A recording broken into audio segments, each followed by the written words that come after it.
De 358 a 298 milhões de anos atrás, o mundo estava em uma era drasticamente diferente daquela em que nos encontramos hoje.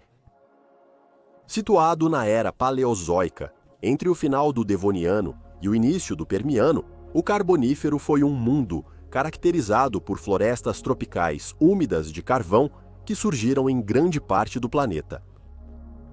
Essas extensas áreas de samambaias arbóreas pareciam infinitas, e nelas a vida começava a se desenvolver. Os animais terrestres já estavam firmemente estabelecidos quando o Carbonífero estava em pleno andamento. Os tetrápodes estavam entre os animais mais dominantes em terra, e peixes estranhos e de aparência de outro mundo prosperavam no vasto oceano global. Na Terra, porém, um grupo de animais, devido ao aumento dos níveis de oxigênio na atmosfera da Terra, cresceu a tamanhos imensos. Os artrópodes da Terra, insetos, milípedes e seus parentes atingiram os maiores tamanhos que já tiveram antes ou depois durante o Carbonífero e continuam a causar medo e admiração nas mentes dos entusiastas da paleontologia até hoje. Junte-se a nós enquanto atravessamos essas florestas pantanosas escaldantes em busca de alguns dos animais mais estranhos que já caminharam sobre a Terra. Bem-vindo ao período Carbonífero. Os mares de verde sem fim que formavam as antigas florestas pantanosas do Carbonífero são responsáveis por muitos dos campos e depósitos de carvão no mundo moderno. Mas como isso poderia ter acontecido em uma escala tão notável? Bem, enquanto as terras altas desse mundo verdejante eram secas do ponto de vista atmosférico, as terras baixas eram quentes, úmidas e cobertas por terrenos pantanosos. Rios fluíam das terras altas para as terras baixas e inundavam essas florestas, o que transformava o solo em uma densa área úmida e pantanosa. Muitos desses pântanos tinham pequenas poças estagnadas no solo encharcado, mas alguns eram grandes e formavam lagos. Muitos deles teriam sido encobertos por folhas caídas e lama, tornando a visibilidade para a vida aquática muito baixa. Essas folhas caídas se acumulariam com o tempo, pois a falta de oxigênio no pântano impedia sua decomposição completa. Com o tempo, formaram-se camadas espessas de matéria vegetal parcialmente decomposta, hoje chamadas de turfa. Essas camadas de turfa foram soterradas por sedimentos com o passar dos milênios, onde se transformaram em lignito e depois em carvão. Esse carvão ainda é extraído e tudo pode ser rastreado até essas grandes florestas. As próprias florestas não se pareciam muito com as que vemos hoje. Enquanto hoje, árvores floridas ou abetos perenes compõem grande parte de nossas florestas, as florestas pantanosas do Carbonífero eram dominadas por licopódios, samambaias arbóreas e plantas semelhantes a cavalinhas. O gênero mais famoso de árvore do Carbonífero era o lepidodendro, um tipo de licopódio primitivo que está muito bem preservado no registro fóssil. Alguns exemplares de lepidodendro podiam atingir 50 metros ou 160 pés de altura, e seus troncos frequentemente ultrapassavam 1 metro ou 3 pés de diâmetro. Os troncos desses colossos imponentes seriam em grande parte sem galhos, exceto pela copa, onde vários braços densos, semelhantes a samambaias, brotavam dos pontos mais altos. As escamas exclusivas do tronco do lepidodendro estão bem preservadas no registro fóssil, criando padrões losangulares no exterior lenhoso. Outros licopódios, como a sigilária, brotavam em 2 tufos distintos de samambaias na copa e cresciam um pouco menores, atingindo alturas de 30 metros ou 90 e 8 pés de altura. Ao nível do solo, uma multidão de arbustos e moitas semelhantes a samambaias formaria subbosques densos. Isso seria perfeito para os animais, tanto vertebrados quanto artrópodes se esconderem. Essas florestas eram tão densas e extensas que o teor de oxigênio na Terra atingiu níveis de 35%. Para referência, hoje estamos em 21%. Esses altos níveis de oxigênio causaram peculiaridades evolutivas que veremos em breve. As florestas tropicais do Carbonífero não duraram para sempre. As glaciações no final desse período resultaram na diminuição do nível global do mar, enquanto o mundo avançava para o início do Permiano. Isso é chamado de colapso das florestas tropicais do Carbonífero, quando grandes áreas dessas florestas pantanosas recuaram. No Permiano, o mundo se tornaria mais seco, caracterizado por planícies áridas, desertos e montanhas, à medida que os continentes colidiam para formar a Pangeia. Muitos dos insetos gigantes e outros artrópodes não conseguiriam lidar com essa mudança, e embora alguns poucos tenham persistido, o mundo nunca mais veria tais gigantes. Então vamos seguir em frente por esse mundo interminavelmente arborizado, dos pântanos aos mares, para conhecer os animais que habitavam esse ambiente. Vamos examinar de perto a residência mais característica e incomum do Carbonífero, espécie por espécie, ficando frente a frente com alguns dos exemplos mais extremos da evolução paleozoica no registro fóssil. Tomara que você não tenha muito medo de insetos.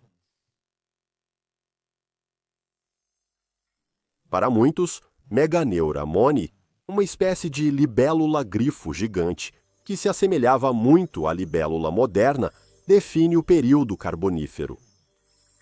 Voando rápido pelos lagos das florestas pantanosas que futuramente seriam a Europa, Meganeura era um predador eficiente. Assim como a libélula moderna, especialmente as do tipo caçadora, ela capturava presas enquanto voava, passando rapidamente sobre a superfície da água e usando suas pernas espinhosas como uma armadilha para prender as presas. Porém, ao contrário das libélulas atuais, ela era do tamanho de um pequeno gavião. Esses níveis elevados de oxigênio, combinados com o fato de que a Meganeura não tinha predadores aéreos para se preocupar, permitiram que esse inseto atingisse proporções gigantescas. Envergaduras de 70 centímetros ou 27,5 centímetros não eram incomuns.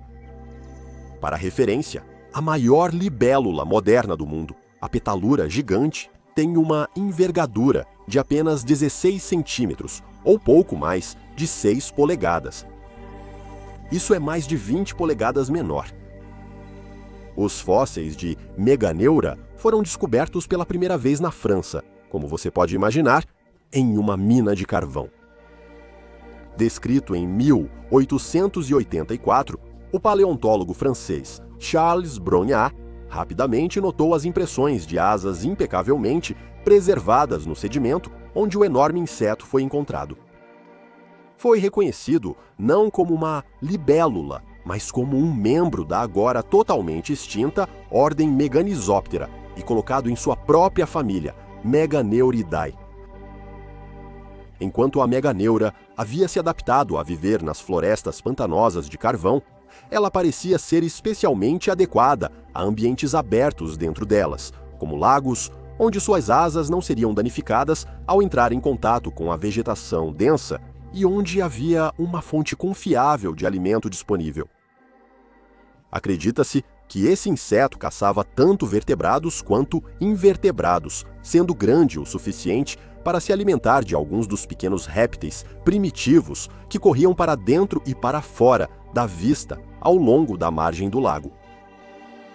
Acredita-se que, apesar de estar adaptada a viver em condições muito úmidas, a Meganeura poderia superaquecer se passasse muito tempo caçando em voo, por isso precisava fazer pausas regulares para se refrescar e descansar.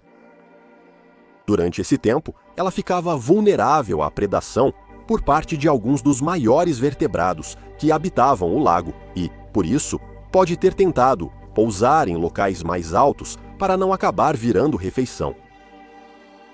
Infelizmente, à medida que as florestas de carvão recuaram, a meganeura não conseguiu lidar com o ressecamento do seu mundo, especialmente quando os pântanos começaram a desaparecer.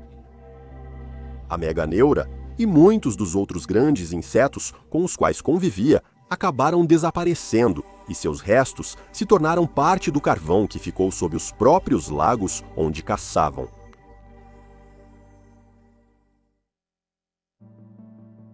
Se a meganeura já parecia enorme para um artrópode, talvez seja bom ter cautela ao conhecer o próximo morador dessas florestas pantanosas. Arthroplura armata, outro famoso representante do Carbonífero, pode muito bem ter sido o maior artrópode terrestre que já caminhou sobre a Terra. Capaz de atingir pelo menos 2 metros, ou 6 pés, e 7 polegadas de comprimento, esse gigante do solo da floresta era um enorme miriápode, parente das centopeias e milípedes atuais. Fósseis de Arthroplura foram encontrados na Europa e na América do Norte, tanto na forma de segmentos corporais fossilizados quanto nas trilhas gigantes que deixou para trás enquanto caminhava pela vegetação rasteira com suas muitas pernas visíveis na rocha. Como todos os miriápodes, o corpo da Arthroplura era segmentado, com uma carapaça larga cobrindo sua cabeça e pernas. Essa cabeça tinha mandíbulas cortantes e afiadas, o que lhe dava uma aparência assustadora em vida. Apesar dessa aparência, no entanto, a Arthroplura era estritamente herbívora. O conteúdo do seu intestino foi descoberto em fósseis parcialmente bem preservados que mostram que esse enorme artrópode se alimentava de plantas lenhosas e detritos folhosos antes de morrer. Combinando isso com a localização dos rastros fósseis atribuídos à espécie, isso sugeriria que ela preferia áreas abertas de floresta próximas à água. Novas evidências sugerem que ela se sentia à vontade na água e levava um estilo de vida semi-aquático. Rastros de Arthroplura foram encontrados tanto em depósitos aquáticos quanto terrestres, indicando que, quando o animal entrava na água, ele rastejava pelo fundo, talvez pegando folhas em decomposição, enquanto se deslocava de um lugar para outro. Muitos dos fósseis conhecidos de Arthroplura aparecem na forma de carapaças mudadas em vez da carcaça real do animal. Sazonalmente, Arthroplura entrava na água para realizar a muda, um momento em que estava mais vulnerável. Quando o artrópode crescia além de sua carapaça, ela era descartada, o que significa que, até que a nova carapaça endurecesse, um corpo macio e carnudo ficava exposto por baixo. O animal também ficava fisicamente mais fraco nesse período, já que a carapaça fornecia um suporte forte ao corpo da Arthroplura ao caminhar. É por esse motivo que se acredita que as mudas aconteciam debaixo d'água, onde ela basicamente podia viver mais como um verme do que como uma centopeia, até recuperar sua força novamente. Nesse estado vulnerável, ela cavava buracos nos troncos dos grandes licopódios, mantendo-se úmida e protegida de ameaças. Na escuridão dos pântanos, que cobriam o solo das florestas carboníferas europeias, vivia uma ameaça invisível. Com 2 metros de comprimento, ou cerca de 2 metros da cabeça à cauda, Crassigerinus scoticus era um predador de emboscada subaquático e um bastante incomum. Com um corpo afilado e aerodinâmico e uma cauda em forma de remo que lembrava a de um girino, Crassigerinus era um tetrápode basal que se assemelhava a uma salamandra gigante, mas que não podia sair dos limites da água. Mesmo que quisesse, seus membros eram minúsculos e vestigiais, usados só para movimentos básicos na água. Seus membros eram tão pequenos que paleontólogos pensaram que ele poderia tê-los perdido durante a evolução. Como a evidências de lesões cicatrizadas nos membros de alguns crassigirinos, eles devem ter tido alguma função. O mais impressionante nesse carnívoro de água doce sorrateiro era seu crânio. Em vida, o animal lembrava uma mistura de tritão, moreia e crocodilo, com mandíbulas especialmente massivas. Dentes afiados adornavam cada centímetro da mandíbula, com grandes presas palatinas presentes na segunda fileira. Esses dentes teriam sido usados para abocanhar as várias espécies de peixes e tetrápodes aquáticos que compartilhavam os pântanos com crassigirinos, e ele talvez fosse capaz de abrir a boca até 60 graus para encaixar animais maiores em sua boca. Quando precisava, crassigirinos podia se mover rapidamente e provavelmente usava a baixa visibilidade de seu lar turvo a seu favor. Escondido na escuridão, ele podia se aproximar de sua presa antes de atacar rapidamente com os dentes à frente. Reforçando a ideia de que era um predador de emboscada, o crassigirinos tinha olhos muito grandes, facilitando enxergar onde outros não conseguiam. Apesar de o crassigirinos ser um animal relativamente bem compreendido, os cientistas têm dificuldade em posicioná-lo de forma confiável na árvore genealógica dos tetrápodes. Atualmente, ele está em sua própria família, Crassigirinidae, mas suas características, que lembram tanto peixes quanto tetrápodes, ao longo dos anos confundiram os pesquisadores. Há quem tenha pensado inicialmente que ele era um labirintodonte, um grupo taxonomicamente informal de animais semelhantes a anfíbios, o que não ajuda muito a posicionar firmemente o Crassigirus em um grupo. O que está claro, porém, é que o animal é bastante basal. Embora provavelmente seja um tetrápode devido à presença de membros vestigiais, alguns cientistas, na verdade, não o consideram como tal. Independentemente de sua posição no registro fóssil, Crassigirus foi um dos primeiros tetrápodes verdadeiramente mortais no registro fóssil, um pioneiro no nicho de predador aquático de emboscada que teria grande sucesso no futuro.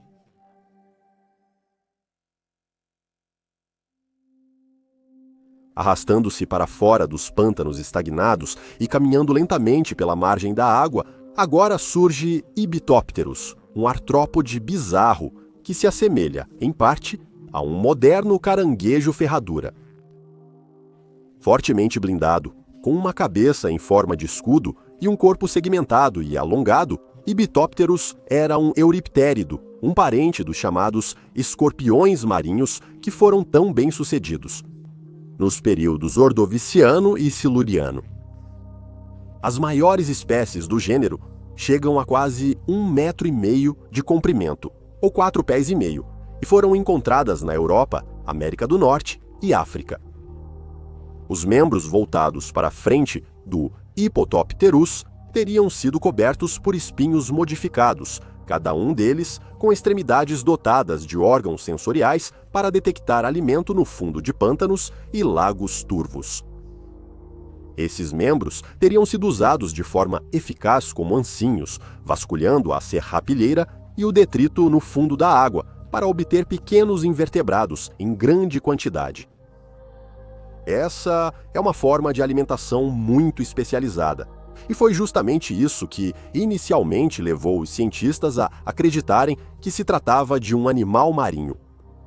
No entanto, ele foi de fato encontrado nas florestas pantanosas de Lepidodendron, que também tinham criaturas como a Artropleura. Depois de conseguir alimento, ele o levava até as pequenas e surpreendentemente frágeis peças bucais do Ibatopterus. A fraqueza nessas estruturas indica que o animal não poderia ter matado e comido animais maiores, mas era adequado para os muitos animais de corpo mole, semelhantes a moluscos, que prosperavam entre a serrapilheira aquática. Assim como a Artropleura, existem registros de rastros de Hippopotopterus na atual Escócia. Por cerca de 6 metros, há indícios de que um Hippopotopterus solitário, com 1,5 metro, saiu lentamente das águas lamacentas do atual Fife e se arrastou pela margem. Fora d'água, ele não era um animal gracioso de forma alguma. As pegadas são desajeitadas e desorganizadas. Provavelmente, ele arrastava o corpo enquanto os membros dianteiros faziam o trabalho. Esse era um animal com brânquias, então, provavelmente, passava a maior parte do tempo se alimentando ou descansando debaixo d'água, mas agora sabemos que ele também era capaz de ir para Telkau e para a terra, mesmo que só por um curto período. Ele ainda podia respirar enquanto suas brânquias permanecessem úmidas, mas alguns euriptéridos podem ter tido um sistema respiratório duplo composto por pulmões e brânquias, o que significa que eles podiam respirar tanto em terra quanto debaixo d'água. No entanto, não se sabe se Hippopotopterus era um deles. Talvez Hippopotopterus tenha se aventurado em terra para escapar do perigo, para viajar de um lago a outro ou para procurar diferentes fontes de alimento que não estavam disponíveis sob a superfície pantanosa.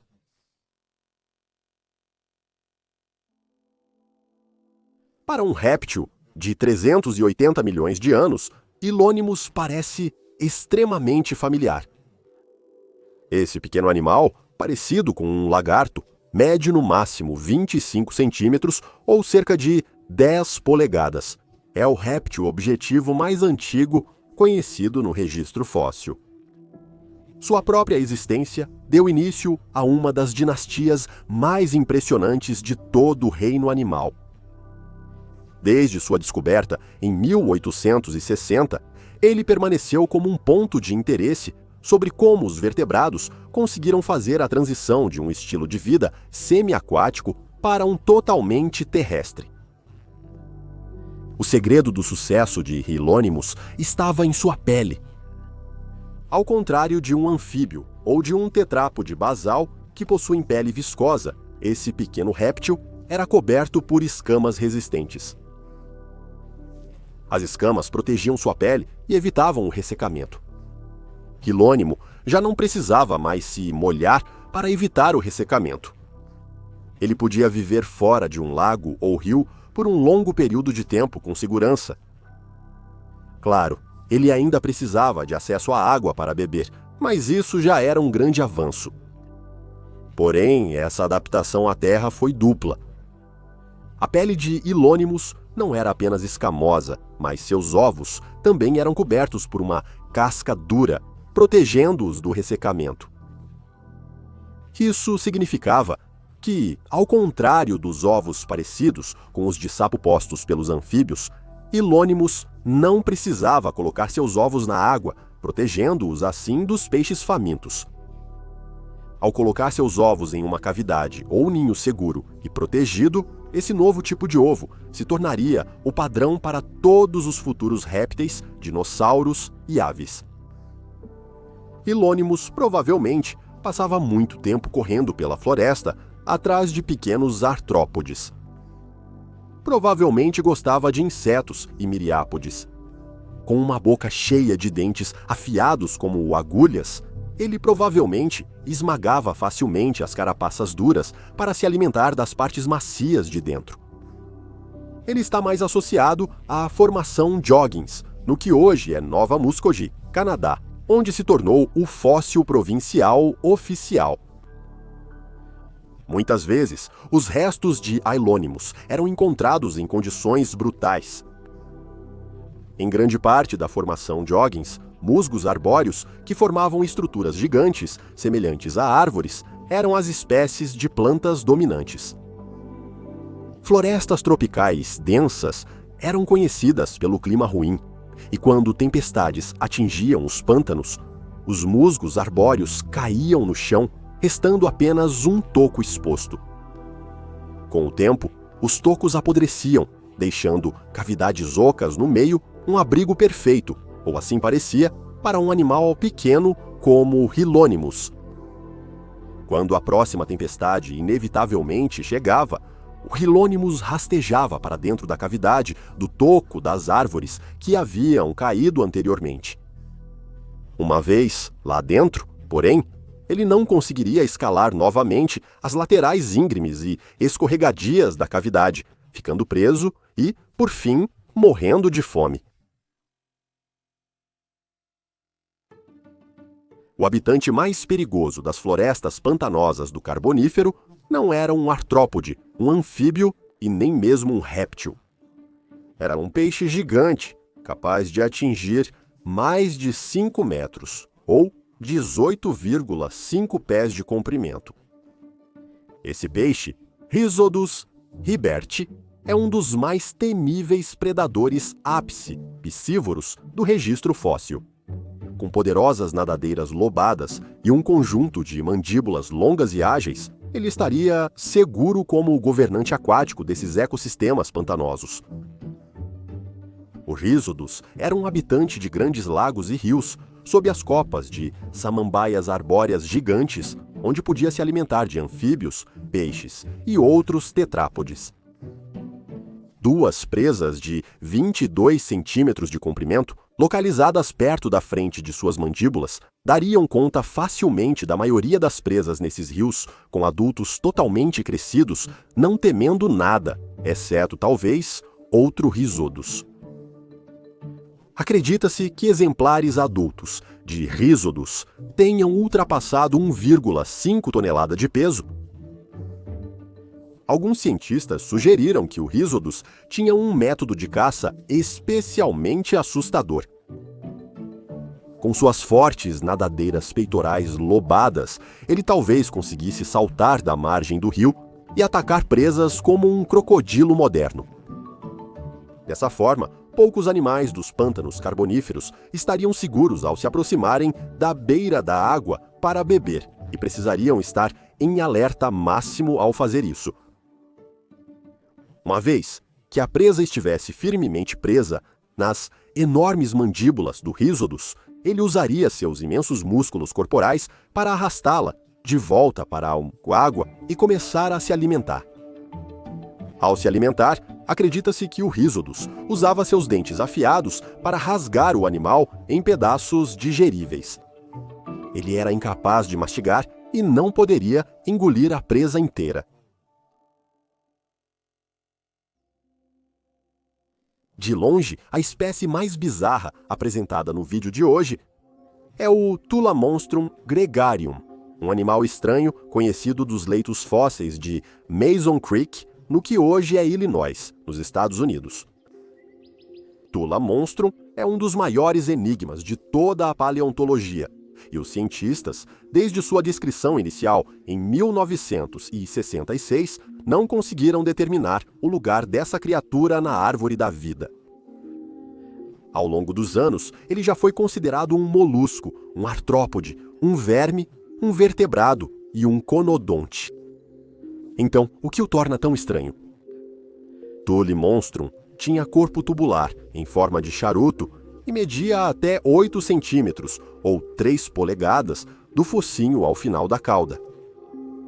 Um par de nadadeiras corria ao longo das laterais da sua cauda em formato triangular, o que teria ajudado o Tulamonstrum a nadar pelos estuários rasos e lagos durante sua vida.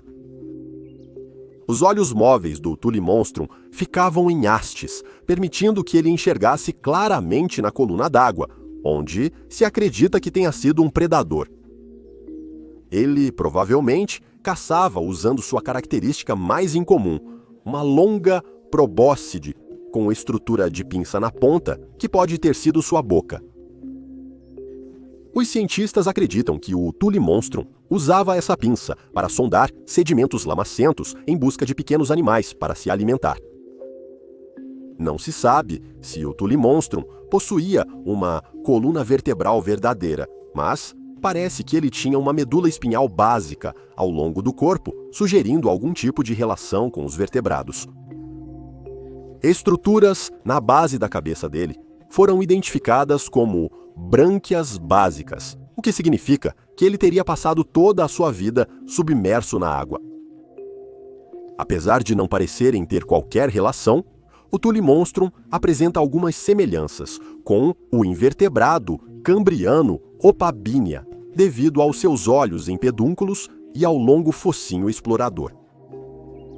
É bastante incomum, então, que ele apareça em rochas da Era Carbonífera, considerando que nada parecido com ele existia na mesma época. Ele dividia os estuários da antiga Illinois com cefalópodes, caranguejos ferradura, peixes cartilaginosos, euriptéridos e anêmonas do mar, mas nada chega sequer perto do Tulimonstrum. Para ressaltar sua importância na história natural de Illinois, ele foi declarado fóssil oficial do estado em 1989 e alguns carros da U-Haul ainda exibem a criatura hoje. No centro de Montana, rochas de cerca de 324 milhões de anos revelam um dos ecossistemas mais fascinantes do Carbonífero, bem diferentes das florestas pantanosas geralmente associadas ao período. Esta é a formação calcária de Bear Gulch, que no Carbonífero teria sido uma linha costeira salobra, subtropical, com estações secas e chuvosas bem definidas. Entre os afloramentos rochosos e os sedimentos arenosos do mar raso, havia peixes. Milhares e milhares de peixes, dos quais mais de 150 espécies são conhecidas pela ciência hoje em dia na forma de fósseis extremamente bem preservados. Os peixes de Bear Gulch são realmente bizarros, e muitos deles são condrictes, peixes cartilaginosos, parentes de tubarões, raias e quimeras. Um breve mergulho nas águas de Bear Gulch teria rendido peixes cartilaginosos, tão incomuns que durariam por toda a sua vida. O mais chamativo deles teria sido Stetocanthus productus, um animal parecido com um tubarão que media 3 metros ou pouco menos de 10 pés de comprimento. Ele seria como um tubarão moderno, exceto por uma barbatana dorsal incomum. Além do formato triangular comum aos tubarões atuais, a barbatana dorsal do Stetocanthus lembrava uma bigorna de ferreiro e possuía dentículos afiados na superfície superior. Essas estruturas podem ter sido úteis para o peixe durante o acasalamento ou podem ter ajudado a se prender a outros animais, como faz a rêmora moderna. No entanto, se mergulharmos um pouco mais fundo, as coisas começam a ficar ainda mais estranhas. Harpago fututor, um peixe cartilaginoso que se parecia tanto com uma enguia quanto com um peixe pulmonado, caçava moluscos entre as estruturas rochosas do fundo do mar, usando placas dentárias largas para esmagá-los e obter a carne macia de dentro. Mas ao olhar esses peixes, percebe-se algo muito estranho. No topo da cabeça dos machos de Harpago fututor, cresciam longas estruturas ramificadas, semelhantes a galhadas, capazes de girar em uma articulação esférica contra o crânio do animal.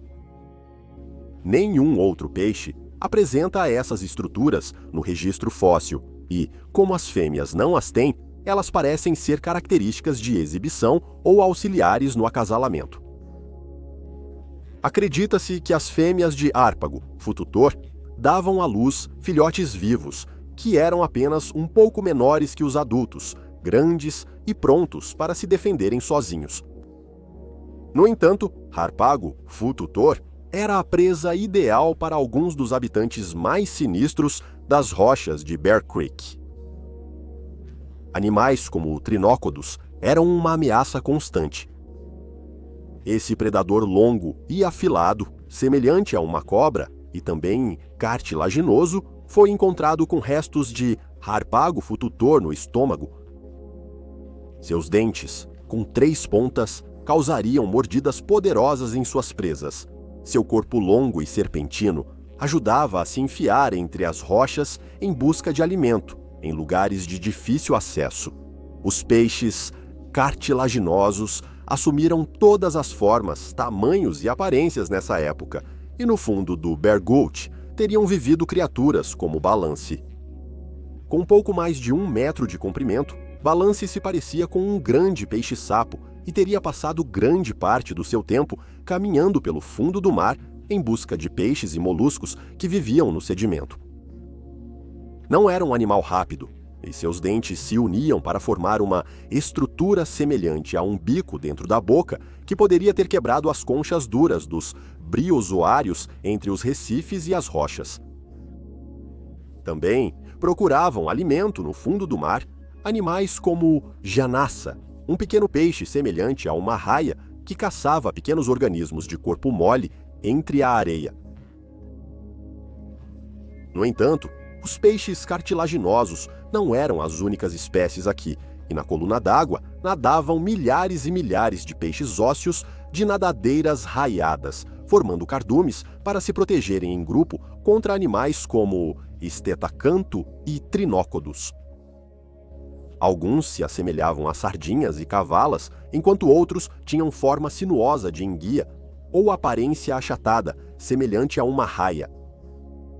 Outros, como acantodes, se assemelhavam aos placodermos, que foram tão bem-sucedidos no Devoniano, enquanto animais como estrepsodos representavam os risodontes, gêneros menores relacionados ao poderoso Rhizodos que conhecemos mais cedo no vídeo de hoje.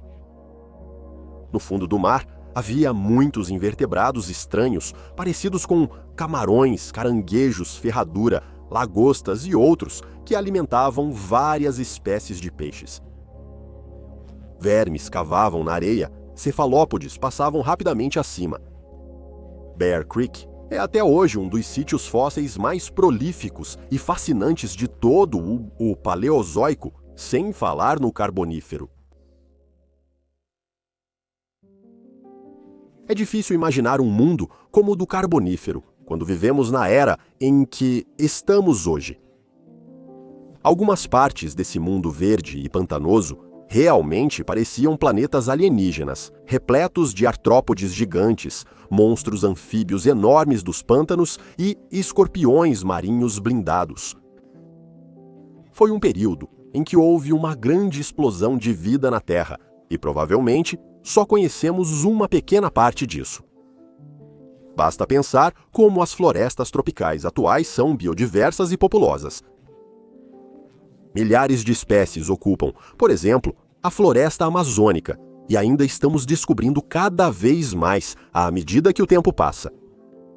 O que uma floresta tropical, quase global, teria abrigado o que estamos perdendo? Só nos resta esperar para ver o que descobriremos a seguir.